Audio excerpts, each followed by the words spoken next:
Okay, we are also live now. We're being live streamed with 2 more minutes.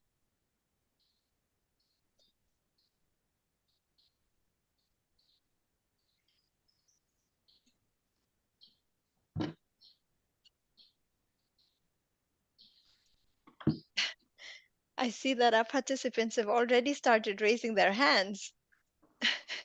So many questions.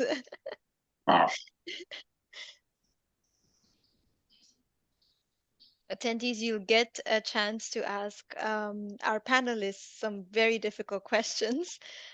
So be prepared.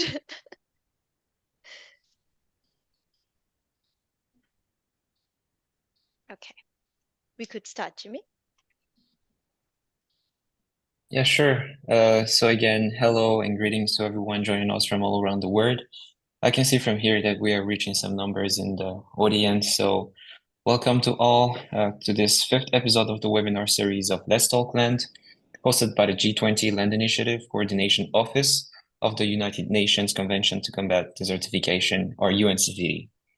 My name is Jimmy Rakudval. I am part of the information management team within the GLI, and I will be your host for today.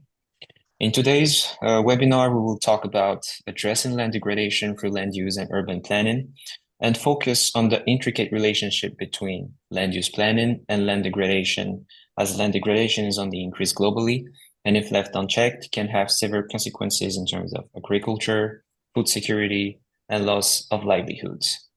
For those who are new to the GLI, we started during the Saudi Arabia presidency of the G20 in 2020, and it was formally launched in November 2020, and it has a global ambition of reaching 50% reduction of land degradation by 2040. The initiative is hosted by the UNCCD in Bonn, Germany, and the ambition is global, and we are working with all countries to reach this target. This series of webinars were formally launched in December 2022 as part of our commitment to impact by outreach.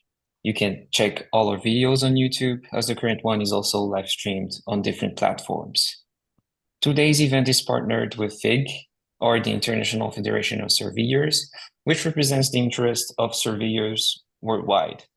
FIG was founded in 1878 and is a United Nations and World Bank recognized non-governmental organization of nation member associations, cadastral and mapping agencies and ministries, and covers 120 countries around the world.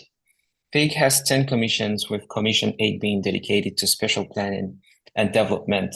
And actually, we have one speaker that comes from that particular organization. So we're happy to have FIG on board today. Our today's session is structured so that we will let our speakers present their works first for about less than 40 minutes, for us to have about 20 minutes Q&A in the end. Meanwhile, as the presenters make their presentation, do not hesitate to type down your questions in the chat box.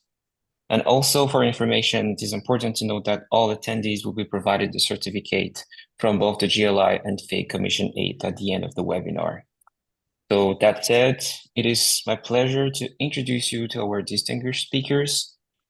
The first speaker that we have for today is Professor Yemi Ibimina Kakulu from River State University, Port Harcourt, Nigeria. Professor IB is a professor of land management and valuation of the Rivers State University in Port Harcourt, and she is a senior expert on gender and land with the G20 Land Initiative Coordination Office. That said, Professor IB, the floor is yours. Very many thanks, Jimmy, and thanks for having me on. And to our distinguished participants and attendees, I hope that you're ready to listen.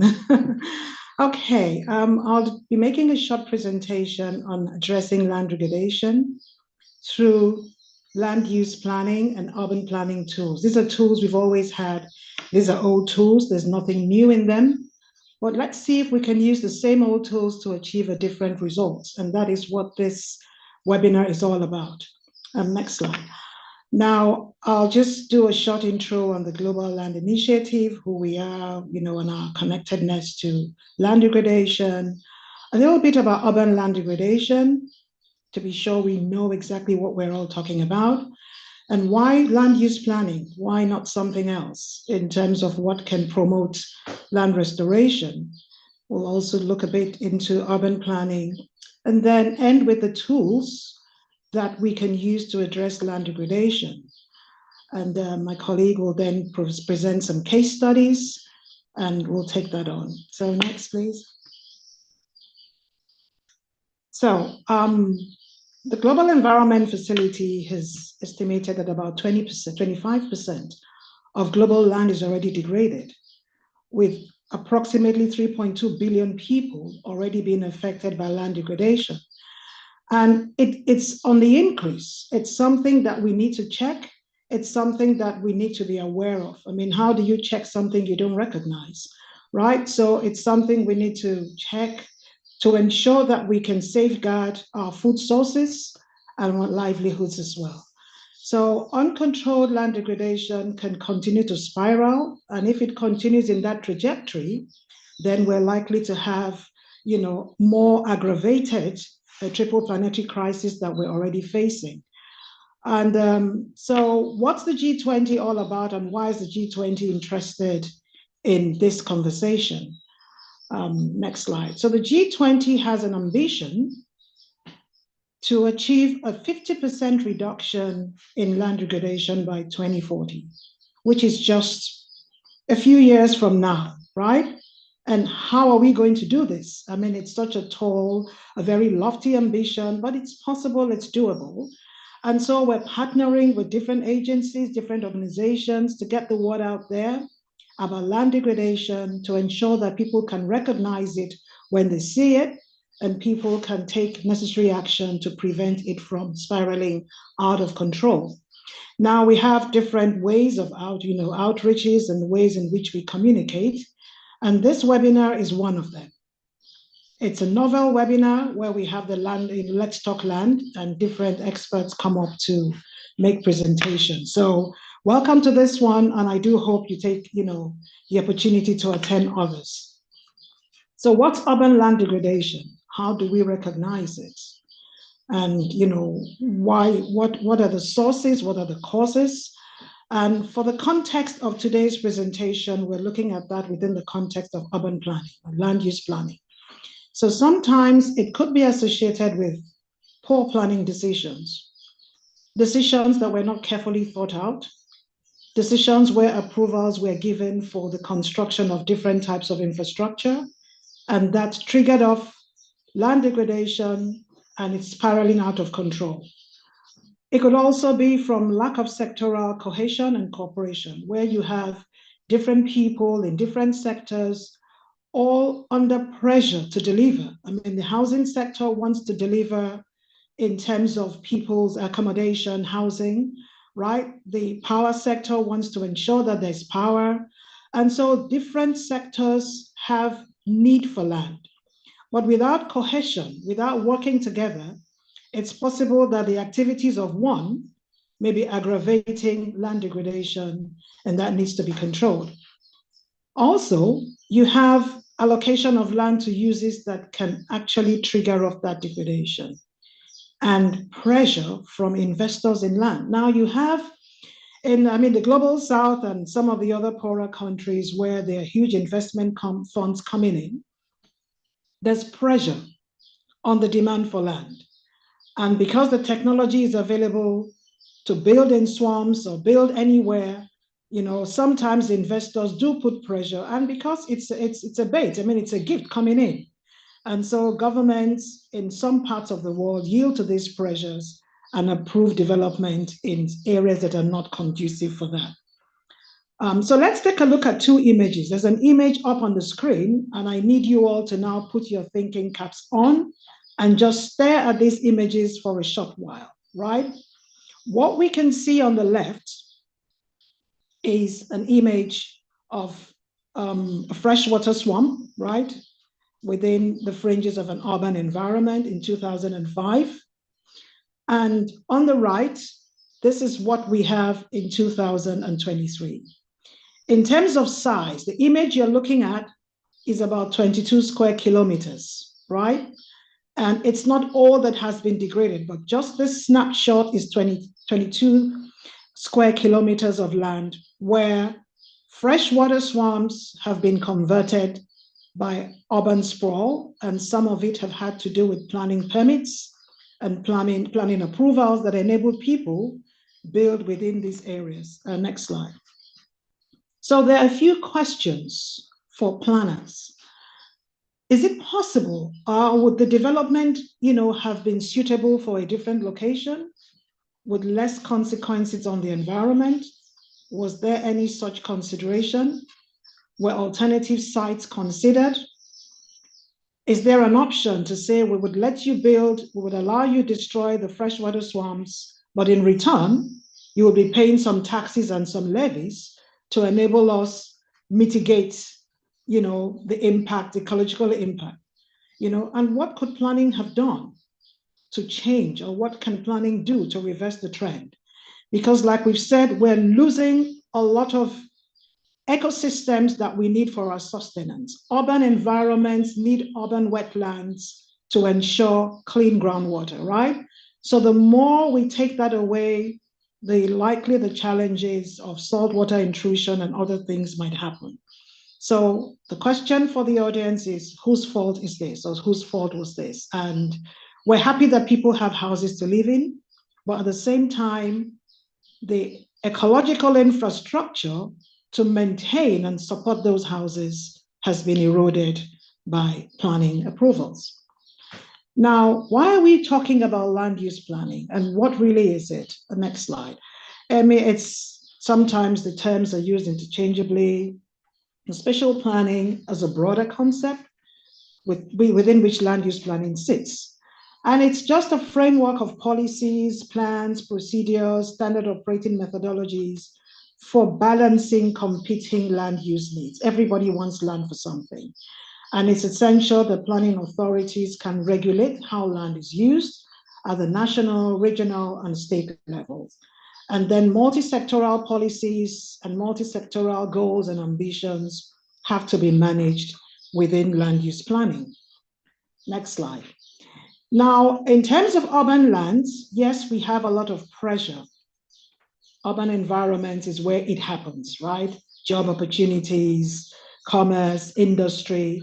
So there's a lot of pressure and there's a lot of demand for land. And sometimes this pressure makes it very difficult for planning authorities because land has to be provided. So to some extent, deforestation happens, habitat loss happens, because planning authorities are doing a good job trying to get land available to all that need it.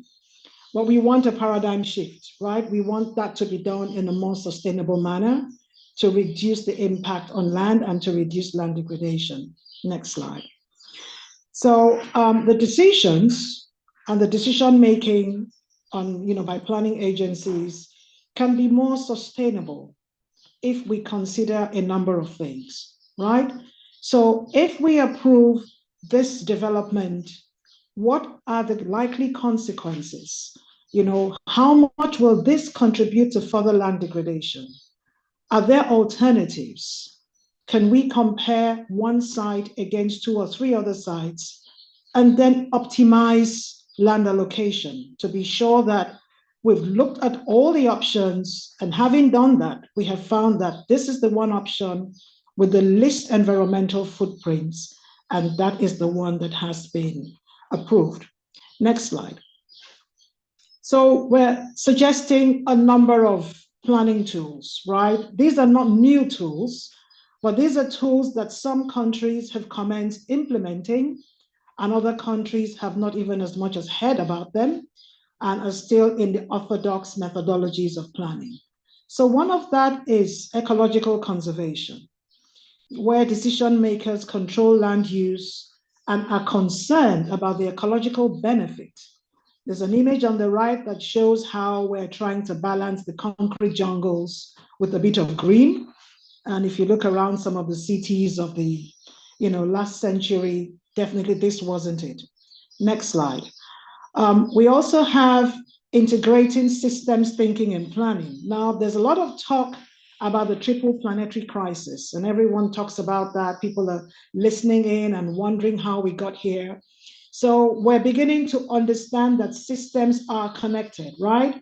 There's climate change happening, there's biodiversity loss, there's soil, air, water pollution. They are all connected, right? One gives rise to the other and the other aggravates one. So systems thinking in planning is the ability to see the relationships across these systems and the underlying structures that shape those relationships and patterns. If an approval is given to develop a residential housing estate right in the middle of a freshwater swamp, what are the rippling effects? What does that do to other ecological resources that we need, right? It's connected. And planning decisions that happen without taking all of these systems into consideration might not be as sustainable. And so this is one other thing we're suggesting, that we can begin to integrate more of systems thinking into planning. Next. We can also look at land degradation mapping. Why is it important to map land degradation? In the earlier image I showed, I had moved from 2005 to where we are in 2023. And you could see from that image that if someone had been busy mapping the encroachment of urbanization into the wetlands, it's possible that action would have been taken earlier, right? In that 22 square kilometer I showed you guys earlier, a lot of it is all gone. There's hardly anything left. If there's anything not built up there, it's been sand-filled already and waiting for construction to begin. So land degradation mapping, you can map the trajectories and you can look at the trend and you can take adequate steps to reverse that trend through stiffer planning regulations, economic instruments, possibly higher taxes, or very exorbitant approval permits that will discourage people from applying in those areas. Next one. We have a fourth one, a suggestion, regional planning. Now, what I mean by this is planning more with nature. Administrative boundaries do not do enough justice in this regard. For instance, if you've got an area that is prone to erosion and there are upstream and downstream communities in 2 or 3 different administrative boundaries, the responsibility or the commitment to each of these people would be different, right? But if each one just sits within their locale and plans without full consideration to the source, the pathway, and the receptors, then we have difficulties. So regional planning enables the consideration of the cumulative impacts of future development on the natural environment and the natural assets of a region. And it's the responsibility for protection across the different administrative divides for different parts of that natural resource. Next. Again, environmental planning is another great one. And it's important because poor land use decisions can lead to the loss of ecosystem services. Back to the example I showed, all the services being offered by the freshwater swamps that have now been converted to concrete jungles are lost and are irreversible. So environmental planning is key. Environmental planning should be part of regular orthodox planning, where we look at the trade-offs between what we're permitting, what uses we permit, and what that does to the environment. And then the last one. So the last one, in terms of the planning tools I have suggested, is the ecosystem services and the land use planning, that sort of relationship. Decision-making should compare alternative locations. It should no longer be business as usual, where you have a plan, you have a site, you go to the planning authorities and say, well, I want to build this on this site. And then you do an EIA and show all the mitigation. That's not enough. We need to go beyond that. We need to look at alternatives. Would there be a more suitable site for this with the least consequences on the environment? So the feasibility dynamics of development would have to change in terms of how projects get approved. So in conclusion, I think that we need to be very mindful of the fact that land use, next slide please, we need to be mindful of the fact that land use planning can help prevent further land degradation. Land use mapping or land degradation mapping will identify the trends and provide a backdrop on which active restoration projects can be developed. Reactive planning is also good. I mean, planning approvals may have been given in error, and when you see that there's a problem, through monitoring, you can go back to the drawing board and make some changes, and that opportunity should be interwoven into, historical methods of planning and orthodox methods. Land degradation trends can be reversed. Wetland degradation, as the case study had shown, can be avoided by establishing appropriate buffers between development and coastal estuaries. So this is just, like a tip of the iceberg of what we're hoping to discuss during the session. And I'll stop at this point, and I hope that my colleague Charles will take you on. So thank you very much for listening, and the floor is back to the organizers. Thank you so much for that presentation, Professor IB. To give a slight wrap up to it, we can say that together we can contribute to more sustainable and resilient urban development through informed decision making and proactive measures. And as you said, system thinking really makes sense right now and should resonate to modern planners to address environmental challenges. There are already some questions in the chat box, but before getting into the Q&A session, we will have our second guest speaker do the presentation. But again, feel free to ask your questions in the chat box and we will do our best to address them later. So our next speaker is Charles Atakora, who is the Vice Chair of the Commission 8 on Spatial Planning and Development. Charles is currently a geodetic engineer with a private firm in Dortmund, Germany. His current role entails, but not limited to, engineering survey, cadastre update, and data processing for an RW region of Germany. It is a real pleasure for us to have Charles. So Charles, the floor is yours. Thank you very much, Jimmy. I hope everyone can hear me. And thank everyone for joining today's session. So could you go to the next slide, please? The next one. Good. So, this speaks so much to every one of us on this platform today. And what is archaeology? Because there's so much conversation about what we should do to save our planet. So I think as a student of archaeology, geography, and geodesy, I think it would only be fair to highlight the fact that there's a need to focus on understanding the ancient and the recent human past through excavations.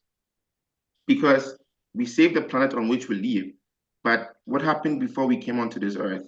What happened before us? So we are able to study some trends, and this helps us to actually adapt to what we should do to save our current planet. And on the right side, it talks about the urban world. Someone who asks, what is the urban world? It's just a series of layers where you have the real world, you have the land usage, the dimensions, and then the parcels. So just come along with me on this journey of this presentation for our conversation today so we understand better what we are talking about. Thank you. The next slide, please. So the content of my presentation today would focus on a brief introduction of certain concepts that have already been mentioned by Professor EB. Then I'll zoom into the two case studies that would help us understand better what we are talking about, and I'll conclude with some key takeaways. But I'm sure, of course, someone will ask, why is a bunch of surveyors interested in land issues with the UNCCD? So the Commission 8, as part of the FIG, we consider the responsible transfer of knowledge and innovations in spatial planning, where we explore short to medium and long-term strategies to help us to properly participate in smart spatial planning decisions towards achieving sustainability. You go to the next slide, please. So the concept we're going to look at today would include the spatial planning, which have already been mentioned, the land use planning, urban planning, and greenfield and brownfield concept. So for purposes of our conversation today, I'd want us to focus on the fact that environmental and the social cohesion policies are vital to our existence. So for purposes of our conversation, I would want us to equate environment to the gift of nature and also the social aspects being the anthropogenic factors that affect nature. You go to the next slide, please. Good. So already mentioned by Professor Ibi, land use planning, it's very complex, but we can understand it in brief terms, where we look at what land and water give us and adopting the best land use options to actually live comfortably on our earth. Because conversations like ours today should always address the fact that land use in this context considers both land and water. You go to the next slide, please. Urban planning. So she said so much about it, and I want us to just focus on the fact that we are looking at developing and designing urban areas. So considerations of sustainable aspects of urban life revolving around innovation, population, and then to a greater extent, the condition of congesting in certain urban areas. We should look at the concept and principles where we look at the character, the continuity, the enclosures, the quality of public realms, and adaptability and diversity, and amongst all, sustainability of our earth. Then we also want to look at the fact that urbanism has certain strains on our resources, and the resources in this context focuses mainly on land. Go to the next slide, please. Then she briefly touched on concepts which tailor around what we mentioned as brownfields and greenfields. So basically, brownfields are land that has previously been used or built on, and then the greenfields are land that is yet to be developed. So one would ask, like she mentioned earlier on, there's supposed to be consideration of urban green spaces, which are vital to urbanization or urbanism. But then urban growth has increased the burden on natural resources and the environment and the quality of land that we use. And for purposes of our conversation today, I'd want us to focus on the fact that given the nature of urban sprawl, where we have associated issues of traffic, congestions, and greenfields are mostly tailored or pushed towards the rural areas, or should I say, the fringes of cities, where urban areas mainly focus on high-rise buildings and connectivity partners. So this would lead us into the next conversation of understanding what we really want to communicate today about. So can you go to the next slide, please? So the next slide talks about the case study in Rwanda. Of course, most of us have heard about Rwanda. I haven't been there personally, but I've done so much work in Rwanda already. And I want us to look at the fact that Rwanda in this context, they considered the fact that land use consolidation, which is also a form of land consolidation, was launched in 2007 and was implemented in 2008 under the crop intensification program, which was mainly to cater for the food security needs of the country. And they also implemented the simple and then the modern land use consolidation concepts, which I feel it brings everyone to understand what the nation wanted to communicate when it comes to land in Rwanda. And also they help to boost the local enterprises with this approach of land use. And the most interesting part for, should I say, surveyors and every geospatial person who is interested on land is the fact that it didn't involve any swapping of land ownership and land use rights. But then, key to our conversation today, there are so many land consolidation strategies they considered, but we want to focus on the ecological aspect. We talk about topography and then soil distribution. And then also to enhance the land use planning, which cater for the fragmented lands, they also implemented the land use strategy to address the land management and then rural development nexus. And also they base it on the pillars of sustainability. Can you go to the next slide, please? So someone would ask why we talk about Rwanda in this conversation today. I mean, Rwanda, I think, is the only country in sub-Saharan Africa that practices this form of land use consolidation. And I think they need to be commended for that. And first of all, I want to talk about the fact that they address an issue of conservation agriculture. And conservation agriculture or farming system, it promotes and maintains the permanent soil cover. So in this case, land is not degraded. It's not degraded. And also the fact that there's limited disturbance of land, and the fact also that they considered several, should I say, species of plants. For instance, the maize, there's the Irish potato. They impacted so much on the land without distracting it. And there are several practices also they implemented with the fact that irrigation systems were employed. And this was sanctioned by agencies that means that it was going to be probably addressed and managed. And I also wanted to highlight on the fact that they addressed the issue of touching the ground lightly and leaving a minimal mark on it. Then the next slide takes us all the way to India. Someone will say, why India? So this particular case study on India, it's so well thought through and done, but this was done by Professor Rahul Mehrotra, who is the chair of the Department of Urban Planning and Design at the Harvard Graduate School of Design. And he did a marvelous job, and I feel that this conversation of ours today should just try to, should I say, highlight and also popularize his ideas.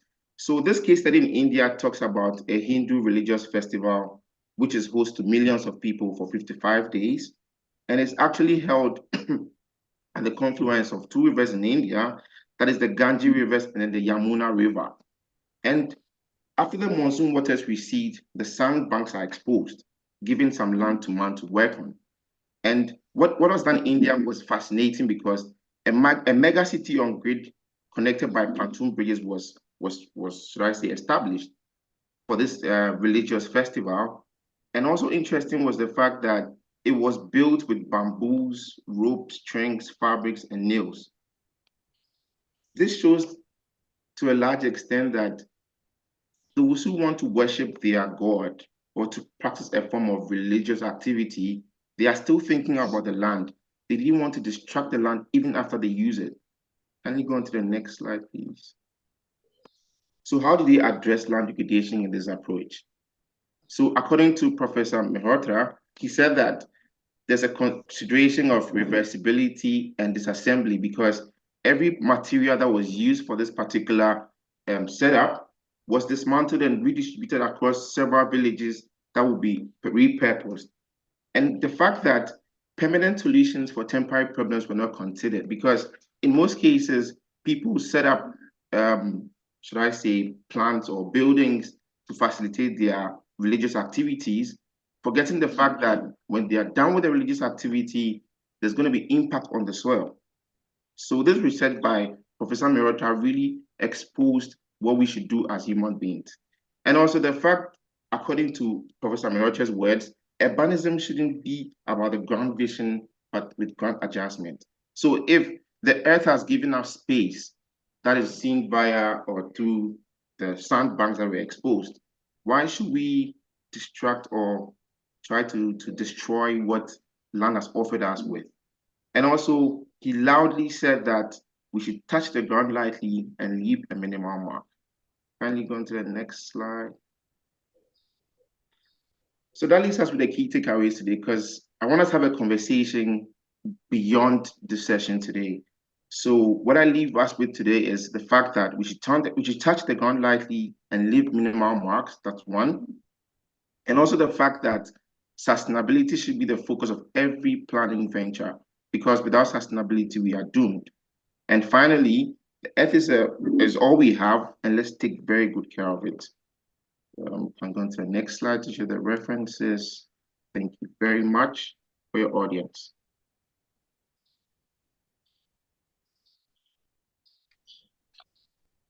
Thank you so much, Charles, for that presentation and for the case studies that you highlighted, giving us some practical cases in terms of best practices addressing land degradation from best urban planning approaches, I would say. So I think we can jump into the Q&A section and discussion session, and there are already a couple of them right now I can see from the chat box. So I just want to start the discussion by directly asking a question to Charles regarding the fact that he's just freshly presented So my question, and I think a lot of people here can relate to it, is about rapidly growing cities, especially in the global south and growing economies in the global south.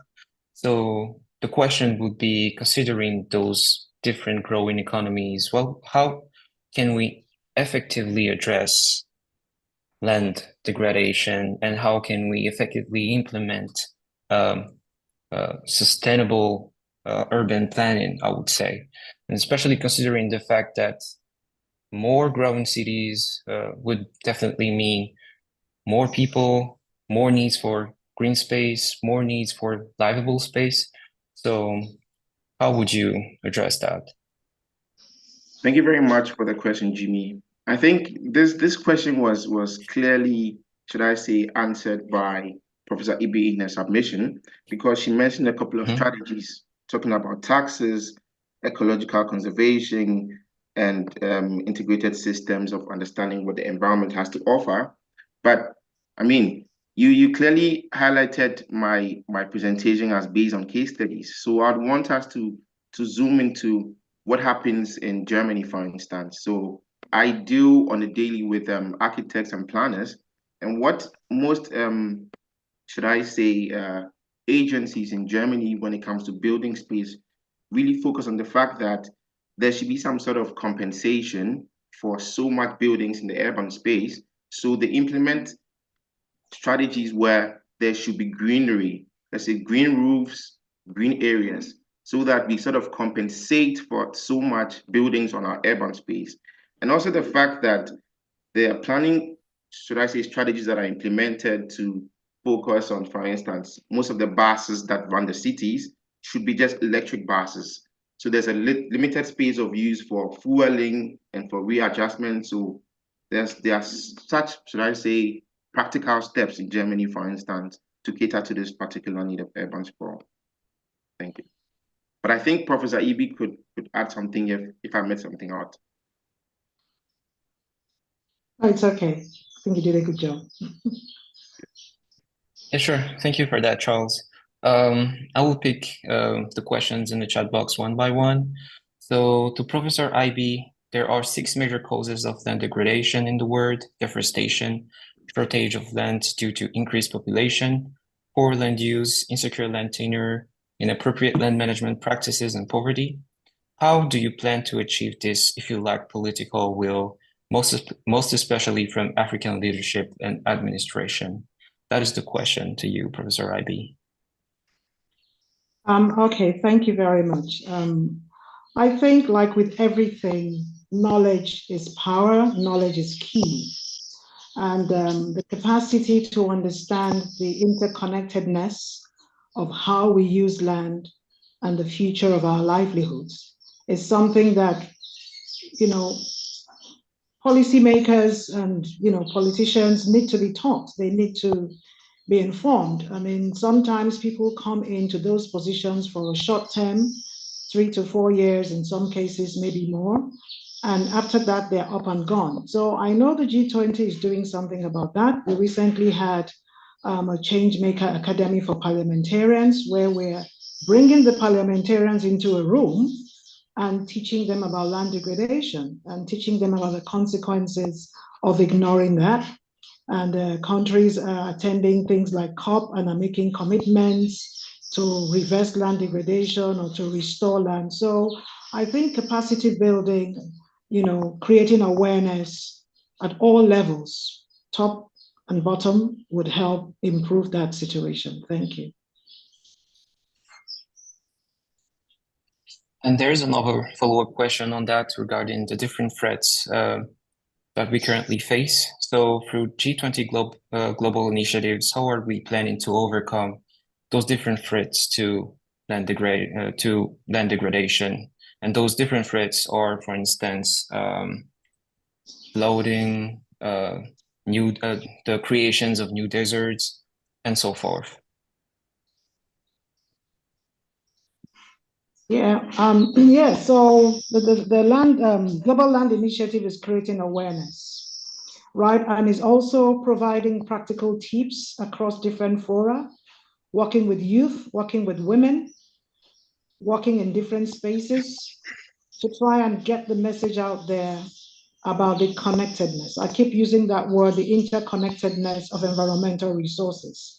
And if you realize from the case study I showed, you could see that there's a lack of understanding of the long-term implications of current action, which is meeting current needs, but not being done in a sustainable manner. So I think a lot more capacity development would help people understand that flooding needs to be controlled and the nature-based solutions which are there are being eroded.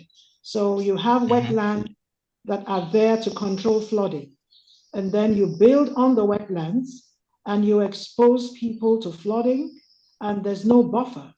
So what we're looking at, the nature-based solutions are there, just leave nature to do its thing, understand what nature does and how nature protects us. And that might reduce the frequency with which we destroy some of these natural systems that have been in place to protect mankind. So creating awareness, understanding nature, using nature-based solutions would help deal with some of these challenges we face in land degradation. Yes, thank you for that answer, Professor IB. And for our attendees again, we have also our previous episodes that focuses more on that nature-based solutions. So I invited all of you as well to check those previous episodes as it can help you answer the questions that you may ask. The next question is for Charles. So what are the key steps or aspects that must be looked at when considering land use consolidation? And is it also a tool for addressing land degradation using land use and urban planning? I mean, that's a very good question. So, for instance, if we look at the case in Rwanda, so there was a, should I say, a holistic consideration of key stakeholders. So the farmers at the bottom are key stakeholders.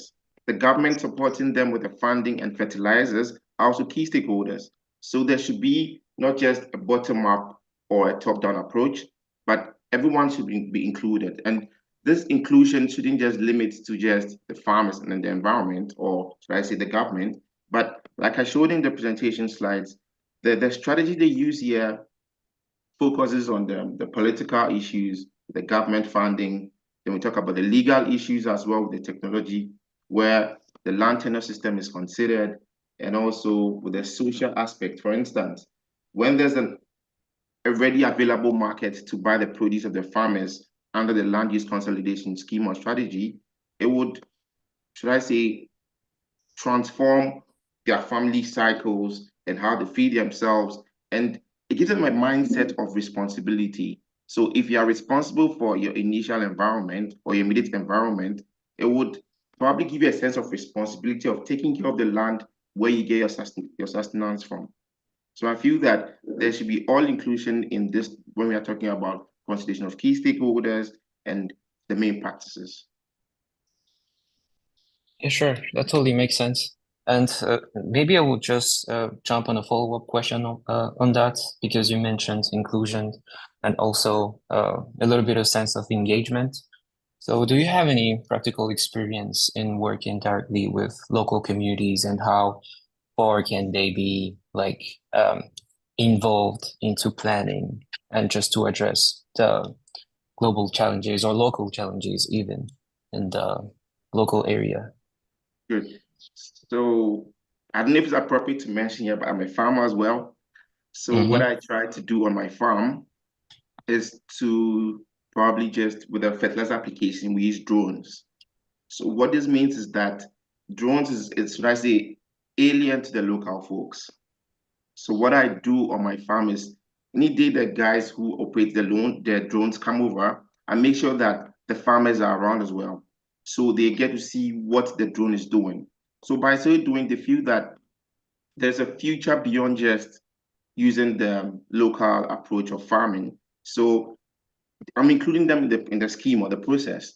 So when I do that, they call me afterwards and go like, how do we get involved with this kind of activity? Then I talk to them and say, you know what? It's a mindset. You don't always have to just till the soil with the hoe or the cutlass, but see what we are doing here today. So I think it's a bit of empowerment and also understanding of what the local folks need to actually take them from A to B, because sometimes they only need a bit of a push. So we shouldn't sit in our comfortable offices and just think that creating policies for the local folks is going to solve our situations, because they have an actual connection with the land. So I think we should include them always and go down to their level and speak the language they understand. Yeah, sure. And it's really cool that you mentioned that you are currently using like modern technologies just to improve those kind of best practices. So maybe I will jump into another question, especially right now we are living in a world where artificial intelligence is really at its peak. And I don't know if Professor IB would like to jump on that as well. So I want to ask, what is the place of artificial intelligence into all of this system and into all of this I would say challenge and how we would implement that systems thinking. And do we think that artificial intelligence can replace urban planners like in the future? Is it something that could happen? Yeah, well, thank you very much. I think technology improves a lot. Technology is born out of need, and technology is there to help make things better, right? We talked about mapping land degradation and seeing what is happening. I mean, with artificial intelligence and other such technology, we can have trajectories, we can have projections, we can have real time seeing what the future can be if the now remains the way it is. So taking over the job of planners, I don't see that happening. It's more like making the planners more efficient by using these tools that are there are designed to make things more efficient, basically. Gathering information, working with a cluster of different systems, trying out different projections and scenarios, and seeing what can go wrong if decision A is taking over decision B, right? So this is where a lot of the technological tools that we have, at our reach in the modern day scenario can help planners get their jobs done better. And I was just listening to Charles talk about using the drone technology in terms of looking at what's going wrong. We're doing a lot of that to map land degradation. We're getting real-time images that are able to show us what is going wrong. We are also monitoring a lot of areas where we have land degradation, maybe occasioned by oil spills, and the extent, the magnitude, what is happening at the source, what is happening along the pathway, what is happening in the remote communities that are far away, totally detached from where these spills occur. And that technology is helping gather the information that planners can use and policymakers. So I think there's a place for AI in planning going forward. Thank you. I think, and also just to add to what Professor Ibi said, so with a case study in India, I found it very, very interesting because, like Professor Mehrotra said, the urban system is a grid, okay, and to get accuracy of the grid, AI should help, or should I say, technological advancement should be implemented. So we can't just sideline one and leave the other. So I think we should just collaborate and then just save the earth, if I should say. Thank you. Yeah, sure. And I think it's really also important to highlight the fact that there is one comment that I find really insightful here, that for instance, when you use drone for fertilizer application, you do more harm to the environment than good. So maybe we should also highlight the fact that using technology with caution should be more emphasized. If you permit me to just sort of comment on that. So I mean, if you have, let's say, 5 acres of land, and you are going to be flying a drone the whole day, you know your measurements and your quantities. So I think that the advantage of using drone with this fertilizer application, for instance, I think is a win for the earth or the land, because we are doing it in moderation. We don't just take a bucket, mix the fertilizer, and go out around just spraying, or just who quantifies how many times the farmer has to go down with his arm to spray? But if you are flying a drone, you know there's trajectory for the day, you know the area are covering. So it's a bit more synchronized and a bit more tailored towards achieving their goal than just distraction. Yeah, sure. Thank you for that comment. Another question in the in the chat box for Professor Ivy. It says the presentation focused on a more proactive preventive approach to land degradation. Could you elaborate on the land restoration aspect and how to restore lands that were already degraded, especially in light of very hot weather and water scarcity? Yeah, thanks a lot. Yeah, so I mean, in recent times, we're becoming more aware, right? With climate change, which is real, extreme weather events are happening. I don't think at any time in our history have we paid more attention to what is happening in the environment that we have been forced to at this point in time. So land restoration should be planned for. That is what we're promoting. It's not enough to just try and prevent land degradation. I mean, preventing land degradation, of course, at the end of the day, if you reduce the trajectory, for instance, if you're losing 5 square kilometers of land every year in a particular location, and you can reduce that to 3 square kilometers of land, then technically you have gained 2 square kilometers of land that would have been degraded without your input. So prevention obviously is the go-to, is the number one. Land restoration is expensive. Land restoration is expensive. However, there's an economic case for land restoration because it also provides economic opportunities. I mean, right now in parts of the Niger Delta where there's a lot of major mangrove restoration projects going on, where mangroves have been degraded from oil pollution, it's actually providing alternative livelihoods. So people who have been deprived of shellfish harvesting and other livelihoods that depended on clean, water bodies, and now having to look at alternatives, right? So in terms of land restoration, there is a case for it. There is an economic sense in it, and it can also help to close the gap in some of the livelihood concerns that we have. So land restoration needs to be promoted. It needs to be part of annual planning.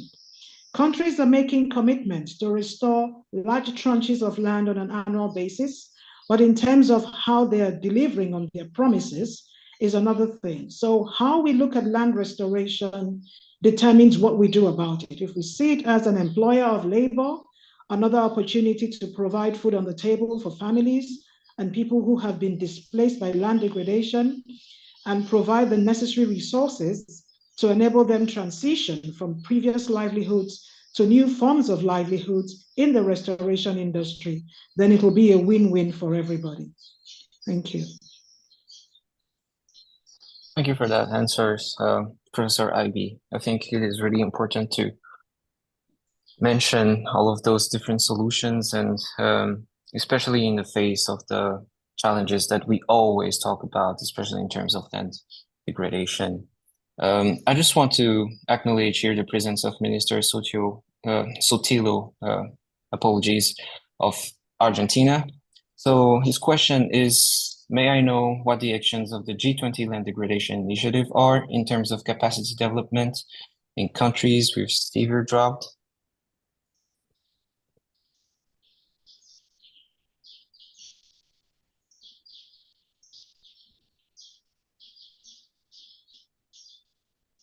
I don't know if Professor Ivy can answer that questions. Okay, we lost you briefly. I don't know what happened. So I heard, yeah, I'm sorry. we lost. Yeah. So the question is, may I know what the actions of the G20 Land Degradation Initiative are in terms of capacity development in countries with severe drought? Okay. Yeah. So the G20 capacity development is, always has a wide reach. Most of the training programs we have invites people from across different countries in both the global north and the global south. And apart from the webinars, we have the Let's Talk Land series, we have the Brown Bag series, we have several different work streams where we are active in promoting the key messages, but we are reaching out, like I said, to different countries, different training programs on land restoration. Recently, we had in Australia on mining restoration. We've had in Bonn, the Changemaker Academy, where parliamentarians were shown how land restoration or mines can be restored and put back to productive lands. We have some trainings coming up in January as well. So there's quite a lot reaching out to different professional groups and different policy makers. So if you do check around on our website for the promos, you would find that there's quite a lot going on.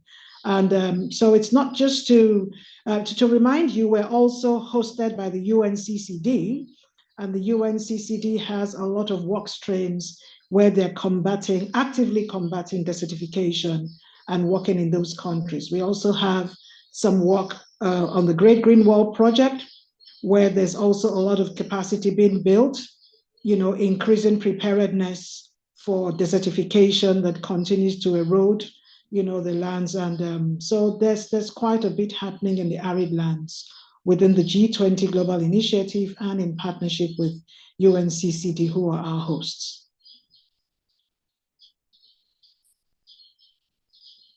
Thank you for that clarification about the G20 GLI. I think we will pick one last question that will go to Charles. So the question is that one criticism for nature-based solutions is that it lacks scientific evidence and data on how successful it can be in terms of mitigating the risk. So what are your thoughts on that? That's a very interesting question again, and permit me to go back to the case study on India, because I found it very, very interesting and amazing. Because, where did we get the land from? It was only after we saw the sandbanks when the monsoons receded. Do we need scientific evidence for that? I don't think so. So if we are trying to consider ourselves as being, should I say, caretakers of the land, if we always chase after scientific evidence, because I don't think that this research done by Professor Mehrotra, he had to go to certain labs to get scientific evidence over data and streams of and all that, because this is a Hindu religious festival that even existed before probably he was born. So I think that another play of archaeology comes here, that we should also engage archaeologists who deal so much with what is beneath the earth. So the conversation is broader than just people who actually use the earth or plan what is done on the earth. So with evidence of let's say scientific data, like you mentioned, I feel that we should also go back to engaging the locals. That would help everyone. Thank you. Yeah, sure. Thank you for clarifying that, Charles. I think that is really important right now, since especially during the last COP, I saw it like in the news that we are talking a lot about scientific evidence, and nobody wants to move forward unless there is scientific evidence, which, is quite confusing sometimes. So thank you for clarifying that. I think we have reached our time limits. So again, thank you everyone. And again, let's give a round of virtual applause to our speakers. Additionally, I want to extend our appreciation for connecting with us on social media platforms. Your follows means a lot to us, and we're excited to continue the conversation beyond this webinar. Don't forget to follow us on different social media channels for G20 Global Land Initiative for more news, and stay tuned. Thank you, everyone. Thank you, and bye-bye, everyone. For joining us today in our conversation.